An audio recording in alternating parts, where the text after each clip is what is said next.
Hey guys, this is going to be that follow-up episode I was talking about for the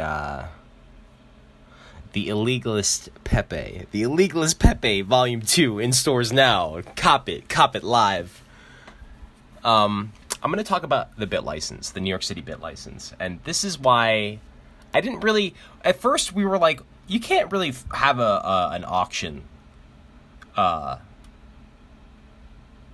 in New York City without it being regulated, or New York State, or anywhere. That's what I assumed. I didn't even think about the cryptocurrency. That seemed to be like the more obvious thing. But at first we were just like, if they're having an auction, there's got to be something wrong about that. And from what I understood from my like quick 2-second Google search, no, there's nothing illegal about having an auction. However, like I kind of came to the conclusion in the last episode, and I want to just go through it now in case people didn't take the time to do it themselves. They did violate the New York State bit license.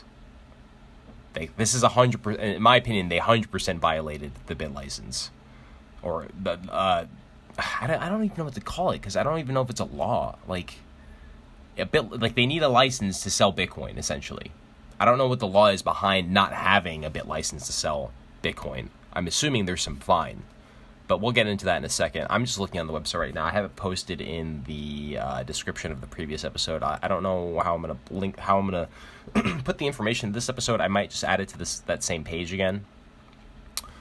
And maybe this will just be like part 1 and part 2. We'll see. I don't know. But let's go over what the bit license is. All right. I'm literally just going to be reading off the Wikipedia, but it's essentially, it's a business license for virtual currency activities, right? So that means you have to have this license to do certain things with virtual currencies in New York State. It's issued by the New York State Department of Financial Services, the NYSDFS. Okay, well, let's see if there's actually another link here. Okay, there's 1, 2, and 3. So I'm going to go to these other sources too and see what happens. Okay, so the regulations are limited to activities involving New York or New York residents. Those that reside, are located, have places of business, or are conducting business in the state of New York count as a New York resident under these regulations. So far, Archetype, as of the legal Pepe auction, was a resident of New York State, it seems like. Okay, so what do these regulations cover, right? What parts of virtual currency, what parts of what actions with virtual currencies do these really encounter? So receiving virtual currency for transmission or transmitting virtual currency, except where the transaction is undertaken for non-financial purposes and does not involve the transfer of more than a nominal amount of virtual currency. So this is what I talked about in the last episode, and I don't really understand the answer to this because this is kind of up in the air. But what is a nominal amount of virtual currency? Or let's just go over the beginning part. Receiving virtual currency for transmission or transmitting virtual currency, except where the transaction is undertaken for non-financial purposes. Okay? So except for when the transaction is taken for non-financial purposes and does not involve the transfer of more than a nominal amount of virtual currency. So it could actually be, I don't know if this will really count, but maybe except for the transaction is undertaken for non-financial purposes. I mean, from what I understand, I don't know if raising money is a financial purpose, but I would assume it is. So if they're raising money with the auction of rare Pepes, and they were actually disseminating their own currency. I hope that's the right word for that. But they gave away their own currency to sweeten the pot. So not only were they selling their currency, but they were selling other currencies. So they're auctioning off currencies in a market for, I don't know, it's whether, I don't know if you can determine it as a financial purpose. And I don't know necessarily how to describe it as a nominal amount of virtual currency. When I talked to my friend who's a tax attorney, they said that a nominal amount of virtual currency is no more than a really expensive dinner, maybe $1,000 to $3,000 at most, which actually were some of these Pepes were selling around. So that may be acceptable. However, there's multiple nominal amounts sold in succession, right? And then on top of that, there was larger ones sold. There was one sold for way more than nominal amounts. If the nominal amount is less than 40 grand, or is everything less than 40 grand, then these are all nominal amounts. But it's supposed to be a nominal amount, not multiple nominal amounts. So I don't know how that really. The activity was multiple nominal amounts. So I don't know if that there's a couple ways to interpret that law, but for what I see, they broke it on every part. Undertaken for non-financial purposes, they were literally taking the money to raise funds, which seems to be a financial purpose, and none of those were nominal amounts. So at least for the first law of virtual currency business activities, every single part of that was broken by archetype. Storing, holding, or maintaining custody. This is the second part. Storing, holding, or maintaining custody of virtual currency on behalf of others. The only way to sell cryptocurrency is storing it on behalf of others, right? You have to hold it in a location for it to be sold. So it was stored, held, or maintained in custody or control of virtual currency on behalf of others.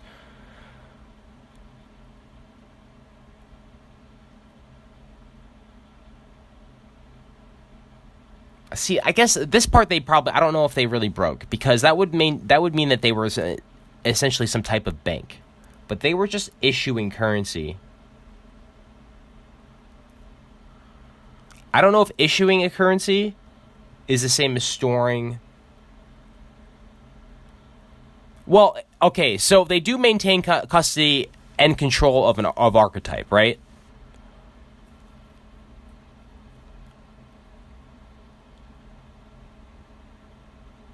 They own the archetype website, so they maintain control of it.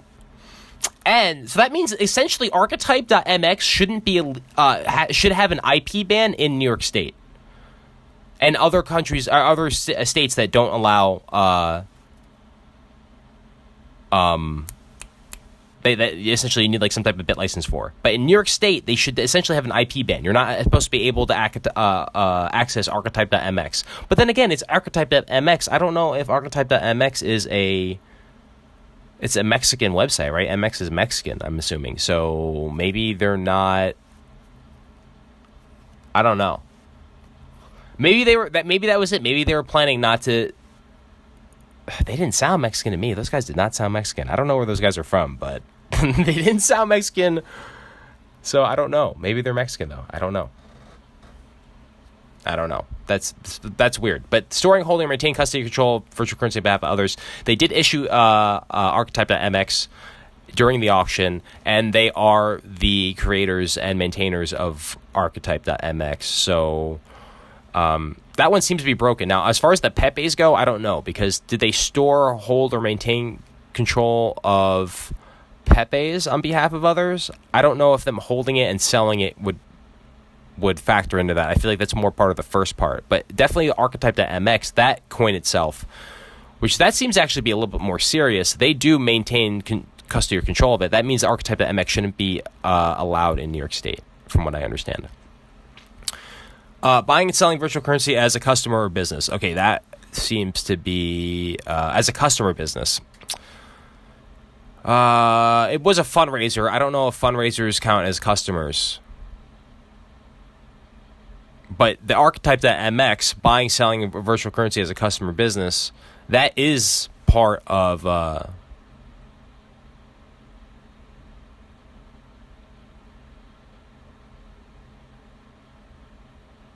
that is part of archetype.mx, and they did issue a currency. I think if they just didn't issue the archetype.mx tokens, they actually could have maybe bypassed some of this shit.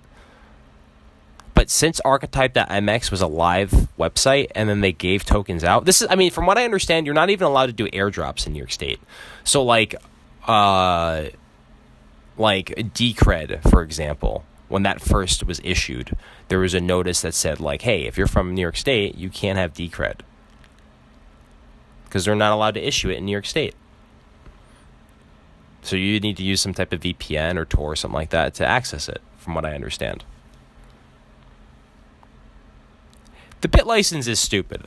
I'm not debating that, but whether or not it was violated seems to be pretty clear here. So, you know, I'm not debating whether or not these people should be penalized for it, but I do think that they are penalizable. Buying, selling virtual currency as a customer business. They did that as archetype.mx. Performing exchange services as a customer business. Well, actually, they did do exchange services because the only way to get your Rare Pepe was to send them Pepe Cash. So that's an exchange service. I don't know who was holding, like, where the original Pepes were held. Were they held in a private wallet? Were they held on an exchange? Did they issue it from the exchange? Like, if there was a third party that was used here, but I don't think there's a Rare Pepe exchange. Or is there? I don't know. I think I don't even understand Rare Pepe works, to be honest. I know that there's a Rare Pepe dictionary, but I don't know if Rare Pepe dictionary. Oh, maybe. See, here's the other thing. Rare Pepe might be liable here too, because they're not supposed to operate in New York State, I would assume. So there's like multiple fucking things that are fucked up about this whole thing. Now also, here's the other thing. There was Dan and fucking let me recap here. Dan and Sean both received cryptocurrencies. Actually, Dan gave me his, and then I gave it back to him because I'm such a generous person. But he has the first one out of all of them. Dan picked the first one, and he didn't even realize. Sean fucking folded his up, which is hilarious, but that may have increased the value. We were debating whether or not that actually increased the value, because there's a couple reasons why, but that probably increased the value. But Dan had the first one, and I forget the name of the project, but he has the first one of this. But that technically is an illegal cryptocurrency because you're not supposed to issue currencies if you control them in New York State unless you have a bit license. So unless these guys applied and then were accepted and it went completely under the radar, they also committed a crime. So holy shit, there's at least two like liable parties here. I don't know if Rare Pepe or Rare Pepe Foundation or whatever is a liability or can be liable, but I have a feeling they might be here too. Maybe not. It depends how the Rare Pepes were distributed. Like how they were issued. Like, if they were issued through the Rare Pepe dictionary, it's possible that they might be liable if they did it in New York State. But if they did it through a private Rare Pepe wallet, I don't know if that's I guess that would be possible, right? How do you maintain your Pepes? Probably in a private Pepe wallet. So these guys probably use their Pepe wallet to distribute Rare Pepe. But if you do it in New York State without an exchange, you did it illegally. So they did it illegally. They did it multiple times. I don't know who's liable there, but it seems like archetype.mx, those guys might have didn't fucking factor that one into the equation. And whoever did the one where people received the it's like a trading card, but there was a QR code on there too. It was like Dungeons and Dragons or Magic the Gathering artwork, but I don't know. I really don't even know what it was. I forget the name. So if someone wants to fill me in there, I should just ask Dan real quickly. Let me see if he'll respond. Open Telegram.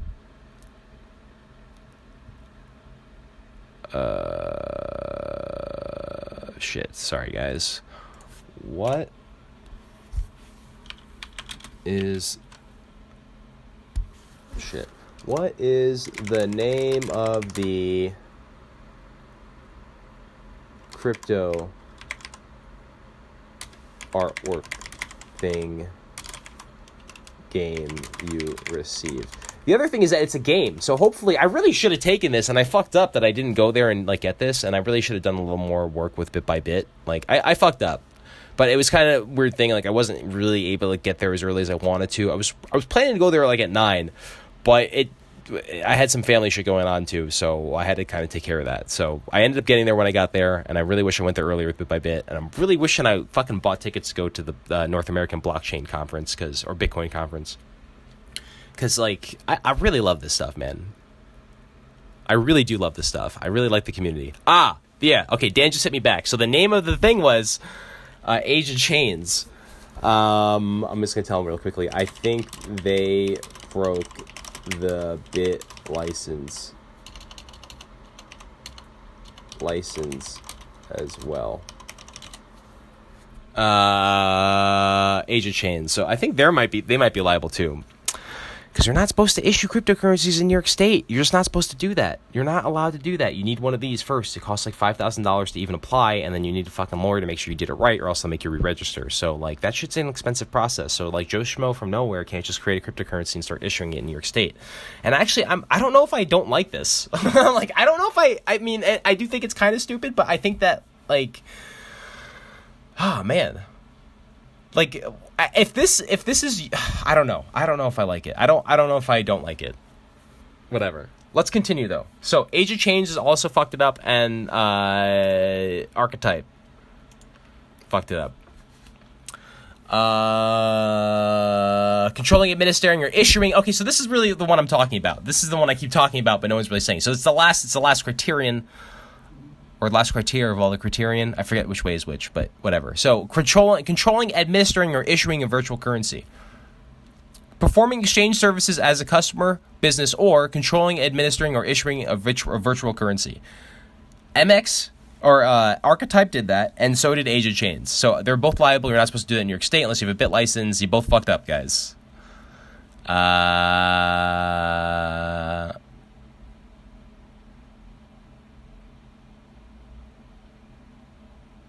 Oh, this is interesting. I didn't even read this. I just read this in the history. In October 2015, Article 78, an Article 78 was filed in the Supreme Court of New York State challenging the authority of the New York State Department of Financial Services to define virtual currency. Justice St. George heard the case on October 10th, 2017, and dismissed the case on January 3rd, 2018. So, damn. They don't have to define virtual currency. Virtual currency is what New York Department of Financial Services, New York State Department of Financial Services says it is, and motherfucker, do something about it. Oh man, oh god, this is sick. Okay, so these are, and this is the only way that you're excluded from having to have a bit license in New York State. Let me just say something, guys. I would have tried some other ideas by now if the bit license didn't exist. But it does exist. You know what I mean? So it's like, a lot of people in New York State can't do shit because of this. I'm not saying that, like, I would have came up with Archetype or whatever, but, like, I almost find it, like, offensive that these guys did this in my fucking homeland. You come to my house and you peddle this bullshit to unsuspecting people? You fucks. You dirty motherfuckers. Anyway, I'm just joking. But really, though, that's stupid. They fucked up. Okay, so the only two ways that you can't get busted for fucking with cryptocurrency in New York State: develop and dissemination of software in and of itself. So you can actually just work on the software. You just can't issue the cryptocurrency. I'm allowed to go on GitHub, go on the Bitcoin repo, and I can make a commit. And then that can get incorporated into the software, and I don't need a bit license to do that. Okay? Merchants and consumers that utilize virtual currency solely for the purchase or sale of goods or services or for investment purposes. So, if you want, or for investment purposes, hold on, this is kind of weird. Merchants and consumers that utilize virtual currency solely for the purchase or sale of goods or services or for investment purposes.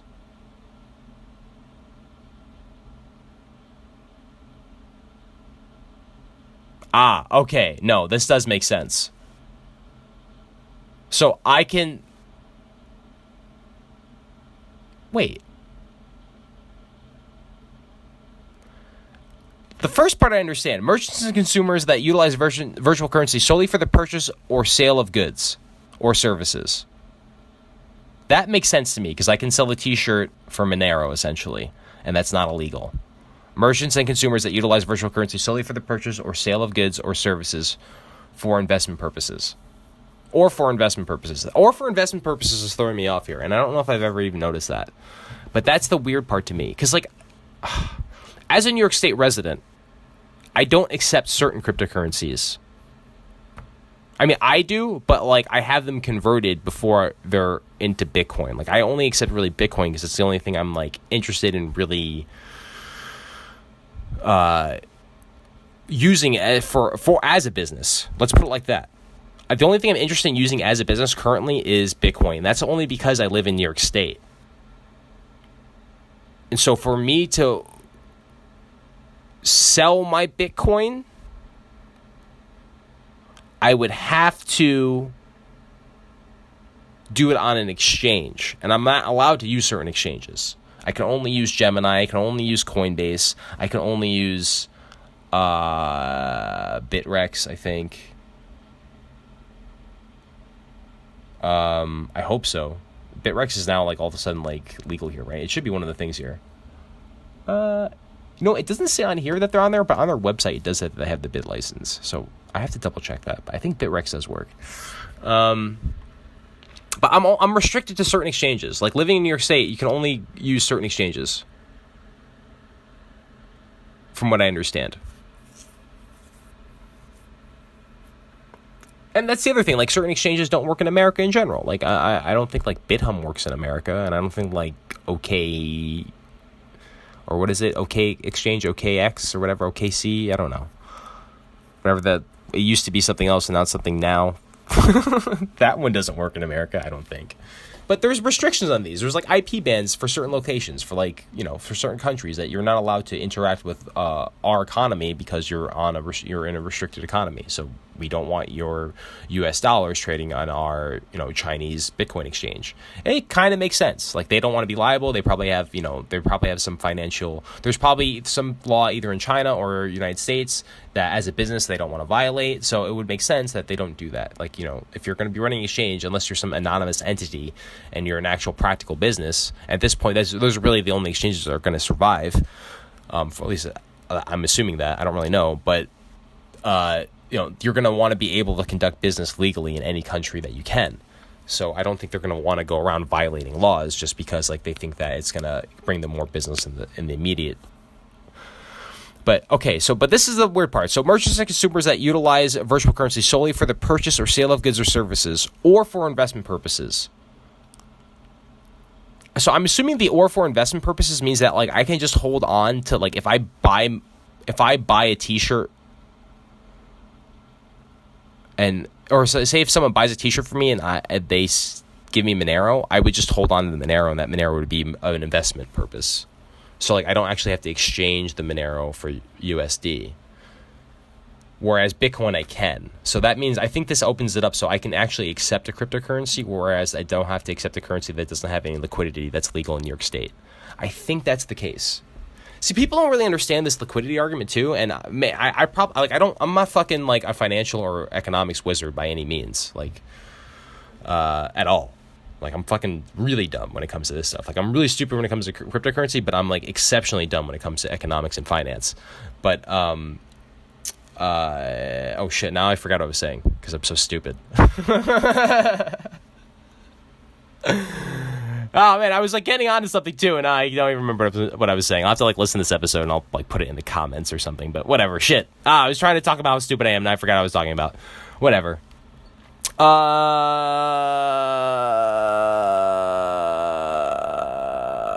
Holding on for investment purposes, holding on to cryptocurrencies. I can hold on to cryptocurrencies without being able to exchange them for liquidity. So essentially, and this is the thing that I always talk about liquidity, but I don't think people really understand this, and maybe they don't need to because they're not really thinking about the anonymity behind Bitcoin. But you're not allowed to really exchange certain cryptocurrencies in New York State. Like, you can hold on to them, but you're not allowed to take that wealth and move it. And if you do, you're supposed to do it through organizations that have bit licenses. So if you have a cryptocurrency, the KYC, know your customer on there, is going to be incredibly high, and which is kind of defeating the purposes of owning a cryptocurrency in the first place, because the whole thing is about being private and anonymous for a lot of them. So it's like, it's this weird gray area, but it essentially says, like, look, you can accept cryptocurrency for an investment purpose, but you can't sell that cryptocurrency into United States dollars. But this is weird, because that means that you can just invest indefinitely, but that means, you know what? So that means you can hold on to the cryptocurrency, and then you can sell that cryptocurrency. Or you can use that cryptocurrency that you held on to and use it to buy items.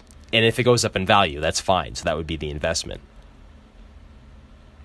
I'm just trying to understand this last clause of it. And like I said, if you're not really following along to what I'm saying right now, it's just the Wikipedia bit license page. But it's merchants and consumers that utilize virtual currency solely for the purchase or sale of goods or services or for investment purposes. I'm thinking about as a...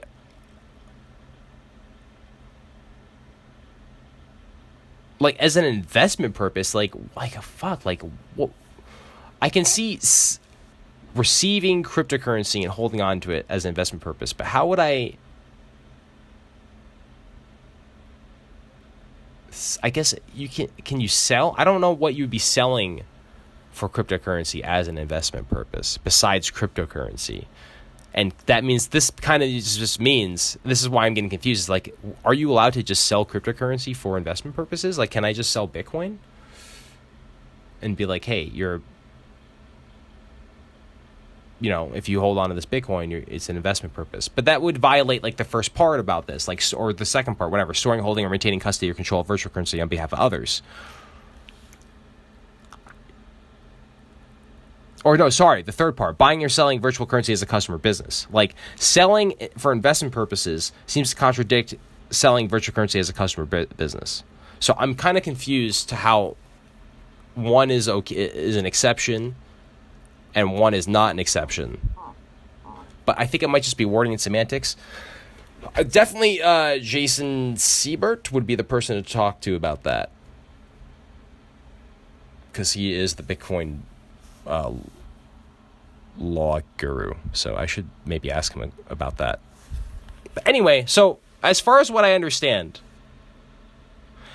and maybe this is the part that isn't violent, maybe this is what makes Archetype at least not issuing their own currency, but at least the selling Pepe is not legal, is that they were selling Pepes for their own business investment. I don't know if that makes sense. Okay, let's look at that was the last of all that was the last of the overview of the PDF. This is actually from the PDF. So let me just look at the PDF itself. I'll include this link too. This is the actual bit license. Oh, this is really long. I've actually tried to read this a couple times, and I've actually emailed, because I wanted to run a mining pool. I've been one of the things I wanted to do as like a video game streamer / Bitcoin enthusiast was just run a promote my mining pool on my stream. But I don't think I can do that legally in New York State. And then someone said you can, but then I've seen that you really can't, because you can't issue cryptocurrency, so I can't hold on to it for others. So like people mining cryptocurrency into my wallet, like I can't hold on to it and then sell it. Like there has to be like the moment it's mined, it has to be distributed, and like that actually isn't profitable. I think I'm also not sure if that's like something you can code. But I emailed them. I was like, "Yo, can you like define like is a pool illegal?" And then they never got back to me. So whatever. And also, I probably should have never emailed them, but I did. And now I'm on some fucking list somewhere. But that's fine. I'm probably already on that list. I'm probably on that list multiple times. Let's put it like that. But yeah, so the bit license, I don't know. I think it was violated. I think Archetype violated it. I don't know what are the penalties for violating a bit license? Penalties for violating bit license.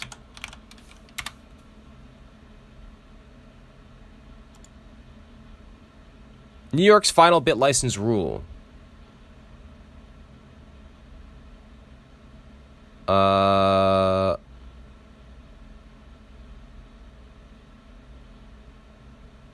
What is covered under bit license?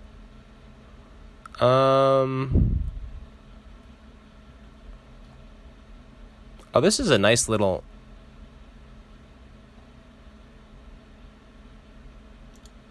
PDF. I'm going to save this PDF. PDFs are great. I might link that PDF.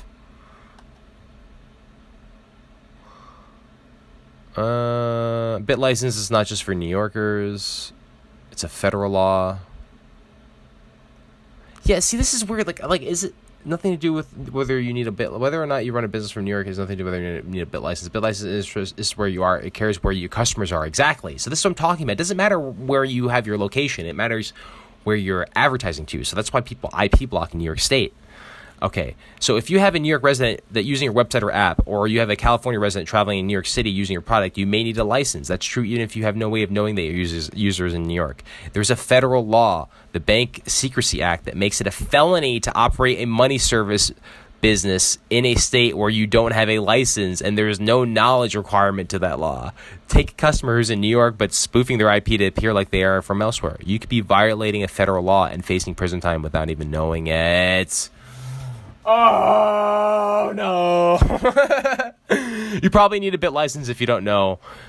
If you do not... Wait, you probably need a bit license if you do any of the following as a business. Transmit digital currency. Store, hold, or maintain custody of a digital currency for another. Buy, sell a digital currency as a customer business, or control, administer, or issue digital currency. Therefore, asking whether you need a bit license is a process that involves asking whether any of these words, like transmit, store, or control, is an apt metaphor for something specifically you do in your business. Holding the private keys to a customer's bitcoins is the easier fact pattern. Storing and holding both sound like obvious metaphors for that technical activity. So they didn't own private keys. So I guess holding a pool doesn't mean you own private keys. So that's interesting. Maintaining and updating an app that, well, maybe it does. I don't know. Maintaining and updating the app that helps you store her own keys. That's harder. And you'd probably want at least talk to a lawyer or seek clarification from the DFS. Yeah, well, good luck fucking doing that. I've literally contacted them and they don't respond. No one really, yeah. And so all this shit's also like, yeah. The main part about the bit license is literally, this shit's not clearly defined. So you better fucking apply. Because it's a felony, you retard. So, we got motherfuckers committing felonies and shit. That's crazy. Whatever, man. Maybe I should, write this up on CoinDesk. I don't know. I wonder how I can, I know I sound like a complete idiot, but I actually write very well. I wonder how I could apply to be a writer on CoinDesk, because I'd be interested in doing that. That'd be fun. Especially about something that I know a little bit about and have a little bit of experience with. But I'm sure there's better people that talk about this. But just because I witnessed this in person, it's funny. But I'm really curious to see what people say about this. I wasn't trying to, witch hunt with this. But at the same time, these guys literally, committed a felony. They committed a felony multiple times. Actually, so hold on 1 second. The felony isn't even the fact that they sold the cryptocurrency. It's that they were selling cryptocurrency in New York State. So every person in that room was a liability for them, not just the people that they sold it to. So how many active people were in the room and were actually being sold to? It's not whether or not you were buying it. It's whether or not you have the ability to be even sold to in the first place. That's the part that's the law that you broke. So it wasn't the 4 or 5 counts of lots that were sold. It's the fucking 150 people that were in the room. Holy shit. I don't know. Oh, man. I don't know. I don't know if this is the real thing or if I'm onto something or if I'm just making shit up. But I think this is going to be the end of this for a bit. I'm not trying to fuck with these guys. I want to get more information. I'd love to hear. I don't have anything else to say about this. Except that it's really funny that I witnessed this. To be honest, I really wasn't doing a lot with Bitcoin in the past month. I've just kind of been watching it passively. I haven't really been talking too much. There was a lot of drama that happened recently in the Bitcoin community, and I wanted to I just had to cool down a bit because I don't want to get caught up in all that business. I like the community and I like what it's doing, and I like that I like discussion. And I think this is all funny. So, like, I don't know. I have a very external perspective, and I think people take it very personally when I'm just like, I love anarchy and chaos. Let's, like, fuck. I don't mean, like, anarchy, like, in the political sense. But I like the fact that, like, there's no real governing factors in Bitcoin and all this shit. And people are getting upset when, like, you clone Bitcoin. And we're, like, there's so... I mean, that's the whole problem. Like, there's, like... Everybody just wants there to be one Bitcoin. And... the whole idea is that you can't counterfeit Bitcoin, but yet you have Litecoin, you have Monero, you have Bitcoin Cash, you have fucking Veritasium, whatever the fuck it's called. I don't know. Like, there's all these different things that you can make. They're all counterfeit Bitcoin, and yet they're all just as usable for the most part. I mean, depending on whether or not you want centralization or not, but they all get the job done in some way or not. There might be some liabilities here and there, but like if you're trying to move money around, and you can somehow turn it into a virtual currency, you can transfer that currency to somewhere else, and someone else will probably take it and be able to exchange it back for another fiat currency. So the whole money laundering thing is still possible even without Bitcoin. And I think that's what it boils down to. Like, you can still have drug markets, you can still have money laundering without Bitcoin. And I'm not saying that you should do that. I'm just saying that's the only thing that really makes Bitcoin like what it is today. And I don't know if people really want to admit that still, but I really think that, like, that's kind of what, like, other than that, it's just speculative. Like, you're just kind of, like, guessing that Bitcoin's going to go up. But the real use factor of Bitcoin is, like, dark markets or trying to, like, launder money or exchange value without regulation. So it's illegal activities. And it seems like those illegal activities can still be done without Bitcoin per se. You can do it with Bitcoin Cash. You can do it with Monero. You can do it with Litecoin. You can do it with whatever. You can do it with Doge. You know what I mean? So whatever. I mean, counterfeit is such a weird term in this case because these are all technically counterfeits of Bitcoin, but yet they all do the exact same thing. And in some cases, it might even be considered that might be even better. Maybe centralization is good for projects like these because you don't need them to be infinitely usable. You just need to be usable right now. So the speculation aspect is fun for the people who are holding onto it because they need it. But like for the most part, if you don't need it and you're speculating, and you're just watching the price go up, it might just be a really bad. It might be really unhealthy action for you in the long run. But I don't know. I'm not a wizard. I don't know anything about this stuff. You know what I mean? Like, Bitcoin didn't change my life. I think a lot of people did change their life, but like Bitcoin hasn't changed my life. It's just an interesting aspect to like my social activities now, and I've really, really enjoyed the community. So I'm glad I'm here. I'm glad I saw that. Thank you guys so much for listening. I hope you learned something from this one. This may be a little bit more serious. I'm not trying to witch hunt the archetype guys. In fact, I honestly kind of like archetype as a project. I just didn't like originally that Krista Rose. There was no like he was just having them on in a very like satirical sense, and like I didn't find it very funny for exactly the same reason why I didn't find the auction funny. It was that people went to the auction not realizing what they were getting into, and I looked to Krista Rose as like someone who was able to sift through that bullshit and kind of like be a nice beacon of guidance, essentially. And like that was the first time I saw him kind of pumping stuff, and from what I understand, that's kind of been going on, but like I just never saw it like live, and I was like really upset, so I made an episode about it. You know what I mean? That's what I did. So honestly, like I said, archetype itself isn't really like, it's for the same reason why, you know, Krista Rose kind of put them on. Like, I don't really criticize them for doing what they're doing. They're just kind of copying and pasting what everybody else has been doing in the sphere, and like maybe what they're doing is going to work. I don't know. They did commit a felony, it seems like, or 150 of them. I'm not sure. I don't know, but Jesus Christ, man. I don't know. I think there's a lot of unsuspecting people out there that think that this is all valuable, and it's not. Like, you're buying, like, it's not even trading cards. Like, these aren't trading cards. There's no game. It's just like, it's literally just hype. People are just hyping this up. Like, I hyped Pepe Cash in the Monero channel, and the dude was like, I don't know if I should ban you or also pump Pepe. Because, like, it's so stupid that it's funny. But if you don't realize that it's funny and, like, not something you should live by, then it's dangerous. But then what if that's the group of, like, what if that's the majority of the holders of Pepe? The people that don't realize that it's not a joke. Then now it has all of a sudden it has like a lot of value because like they really think it's going to be like it's just they believe it's valuable. So now all of a sudden it is valuable. So the joke is on the people who are joking now, because like they thought it was satirical and it's not. And so the people who create this stuff are in this weird gray area of like, hey, I'm like this art creator. I'm not like a scammer. I just create art, and it's like worth money to people. Like, and it's like but you don't like. Oh, it gets in this weird. It's just all these gray areas, man. Like, what is art? Who am I to judge your art? Am I to say that an Andy Warhol is worth more than your fucking your 100 issuance of a fucking Japanese tea Pepe? Like, I don't know. I don't know if that's really a thing. And I understand that, like, I understand that, like, DeRose kind of is, that's like his like debate, his like internal debate with all this stuff. And like, he's kind of like assimilated becoming that. Like, he's kind of become this argument of like whether or not art can be a scam. And if not, is Bitcoin art, or is it just like this like Ponzi scheme? Are Ponzi schemes art? Like, I don't know. Like, it's weird. I get like this intersection of ideas, but don't give it like a platform.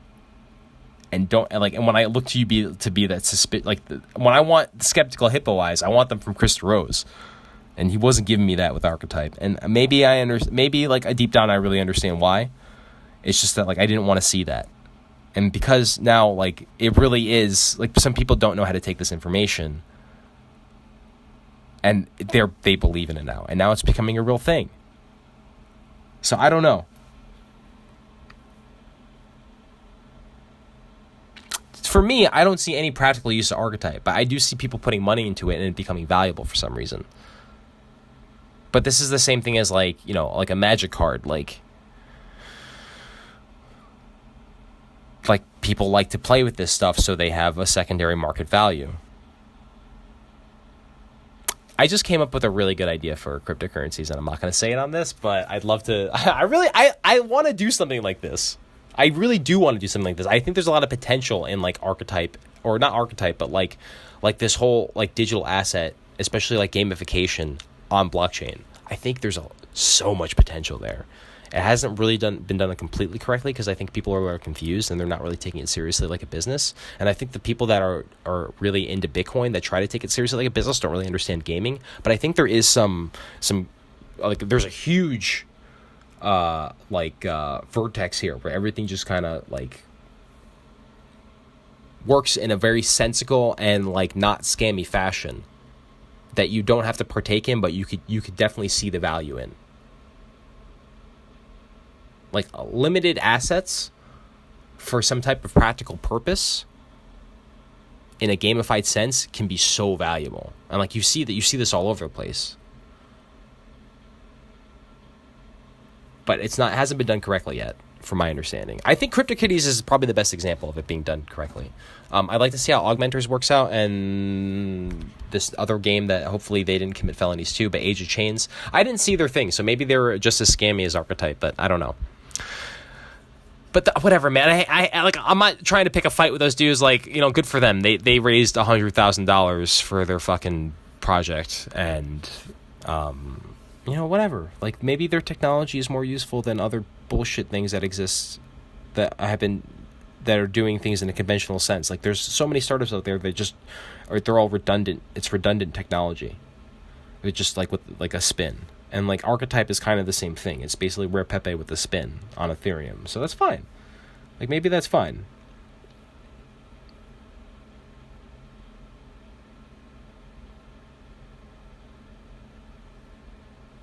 Man, I don't know. I'm just trying to think about this, and it's so weird to have such a negative aspect on it. And then when I go through it, it's like, am I a hypocrite? I'm trying not to be a hypocrite here. I don't want to be a hypocrite. I just don't like what I saw. But like, is that hypocritical? I don't know. Let me know. Let me know what you think. That honestly would help me out. Like, I want to talk about this more with people. So if you want to hit me up, I'm in the Ethereum Plus Dojo. I'm in the Briar Patch. You know who I am if you know who I am.